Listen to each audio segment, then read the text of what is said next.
nous devons continuer à en parler ou alors nous devons simplement nous dire, nous attendons, quand est-ce que le président retrouvera son pays? Bon, je crois qu'il faut déjà que nous comprenions de quoi il est question. Ceux parmi nos compatriotes qui ont le calendrier en main pour compter le nombre de jours marquant l'absence du président de la République sur le territoire camerounais sont libres de le faire. Mais sauf que nous devons comprendre une chose qui est claire. Ça, c'est important. C'est que l'État du Cameroun a opté pour une démocratie représentative. Ce n'est pas des mots vains. Ce n'est pas une démocratie populaire. Elle n'est pas directe, elle est représentative. Ça veut dire qu'il y a des institutions qui sont connues et qui sont capables de réguler des situations qui interpellent la vie de la nation, la vie de la République ou la vie de l'État. Et aucune institution ne peut se prononcer si elle n'est adossée sur une loi. Parce que c'est la loi qui mobilise l'institution. Parlons donc des absences du chef de l'État. Il n'y a aucune loi qui encadre ces absences en termes de date, de nombre de jours. Que ce soit une loi constitutionnelle, que ce soit une loi réglementaire. Cette loi n'existe pas. Cela a été un oubli constitutionnel ou alors cela a été fait à dessein? C'est pour cela que, quel que soit le cas, nous ne pouvons faire qu'avec les lois qui existent. En attendant avoir peut-être une majorité au Parlement. Et c'est pour cela que nous disons allons aux élections législatives. Le souci avec les démocraties représentatives. Il n'y a pas de loi qui encadre cet aspect. Nous sommes d'accord. Mais ne fût-ce que pour l'élégance présidentielle, est-ce qu'on devait faire passer autant de temps à l'extérieur de son pays? Ça, c'est une autre question. C'est-à-dire, peut-être que le président de la République devrait, par souci de connectivité avec le peuple, peut-être faire une petite sortie pour rassurer ceux qui s'inquiètent. Bon, ça c'est une préoccupation. Mais moi, je voudrais être républicain. C'est-à-dire vraiment, soyons républicains. Il y a des lois, elles sont là. Il y a des institutions, elles sont là. Non, il faut bien comprendre. Il ne suffit pas de comprendre. Il ne faut pas vous, monsieur parfait, vous comprenez. Vous, monsieur ici, vous comprenez. Mais nos concitoyens, je fais partie de cela. Nous devons bien comprendre que les absences, qu'elles soient courtes ou longues du chef de l'État, ne sont pas encadrées. Il n'y a pas une loi qui encadre cela. C'est peut-être regrettable. Et que pour y remédier, il faut être au Parlement. Soyons au Parlement pour dire que, bon, voilà, désormais, il faudrait que nous inscrivions à l'actif de nos lois un plafonnement d'absence du président de la République. Ça, c'est de un. De deux, il faut même aller peut-être plus loin. Moi, parfois, j'aime percer l'abcès une fois. Disons que le président soit à ne même plus être là. Qu'il y ait vacances de pouvoir. Oui. Mais rentrons toujours dans les lois. Il y a un mécanisme de régulation. Si jamais le président le poste présidentiel venait à être vacant, il y a l'article 6 de la Constitution est clair. L'article 6 de la Constitution résout la question.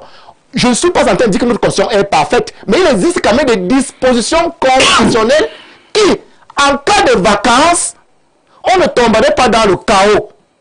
Il y aurait une régulation. Ces articles-là existent. L'alinéa 5, l'alinéa 6, l'alinéa 7 de l'article 6 de la Constitution est clair. Dans le cas actuel, on oscille entre l'alinéa 6 et l'alinéa 7. Parce qu'en absence d'un vice-président qui est pourvu, le président du Sénat exerce l'intérim, le pouvoir intérimaire. Et il a un mandat fixé de manière claire. Ce mandat n'est pas tâtonné, il est clair, il est fixé. Le président du Sénat devra assurer l'intérim, exercer l'intérim avec un mandat lequel c'est de pouvoir d'organiser les élections.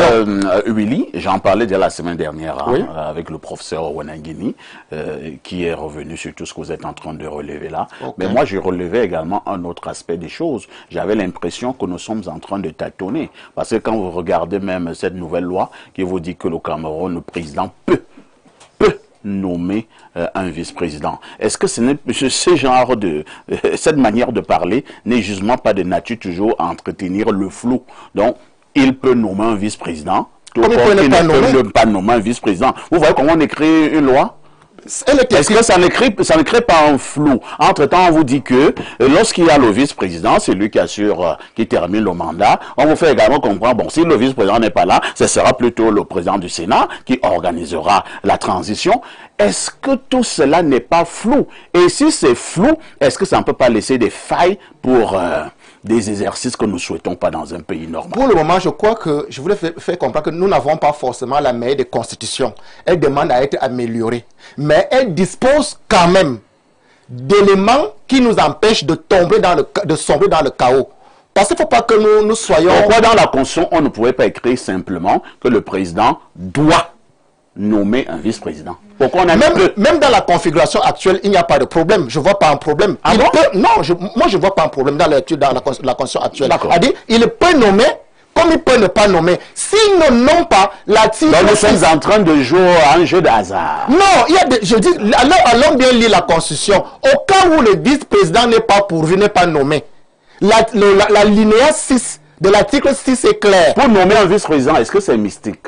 Là, c'est une autre question. Pourquoi est-ce qu'il ne nomme pas une autre question? Mais pourquoi il doit avoir une certaine célérité à l'Assemblée nationale lorsqu'il fallait voter cette loi? Là, on sort du cadre actuel pour dire que, bon, pourquoi est-ce que monsieur le président de la République a donné l'impression qu'il y avait urgence et que par la suite, il ne nomme pas un vice-président. Il a son... Moi, je dis...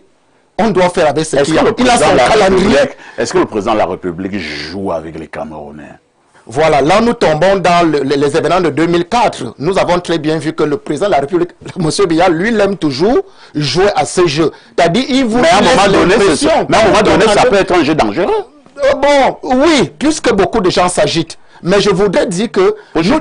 Pour chuter, que loin de certaines agitations, hein, comprenons qu'il y a quand même un canevas.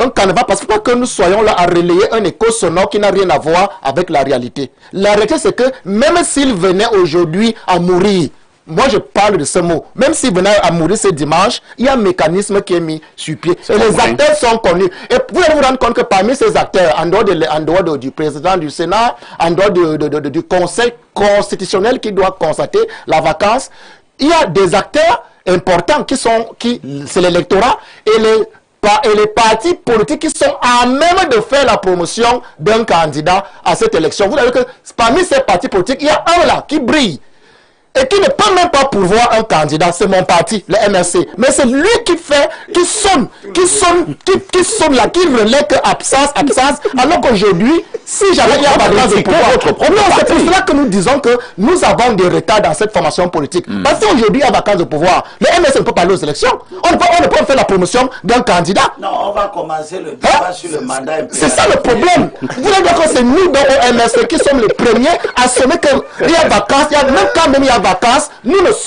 n'avons pas le droit de citer. Merci, hein. Si nous être des électeurs, mais je veux que nous soyons non, il faut que nous soyons lorsque Willy le dit, ça fait du bien. Il faut que nous soyons clairs. C'est ça la républicanisation. Willy Mengue lui-même critique le MRC, c'est formidable. Alors, nous disons, le siège des institutions de l'État du Cameroun, c'est Yaoundé.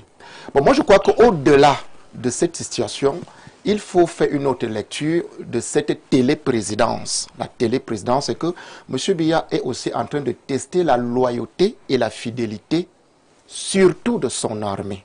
Parce que quelqu'un a dit tout à l'heure, peut-être la perspective d'un coup d'État. Nous avons vu la promotion très récemment de 16 officiers supérieurs au grade de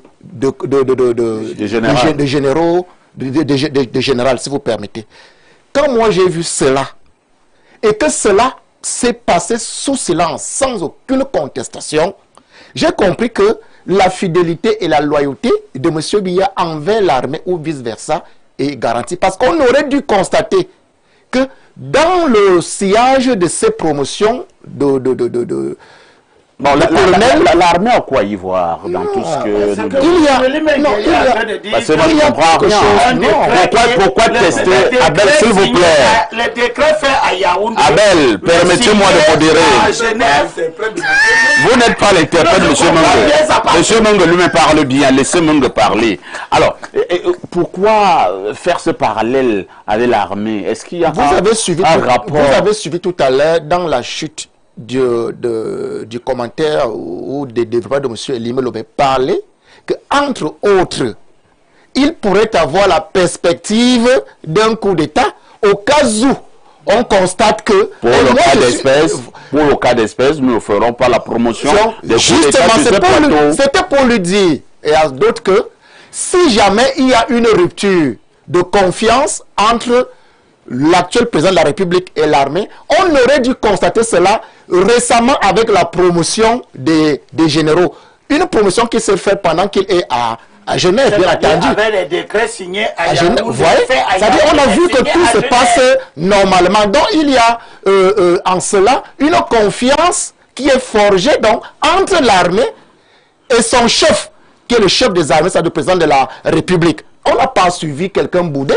Tout au contraire, on constate que le ministre délégué à la présidence chargée de la défense est en train d'installer les généraux qui ont été promus progressivement, ainsi que dans leur poste de responsabilité. On a quand même entendu du bruit pour un général de 84 ans à qui on a demandé d'aller en deuxième section. Un bruit Ah, c'était artificiel. Un bruit artificiel créé de tout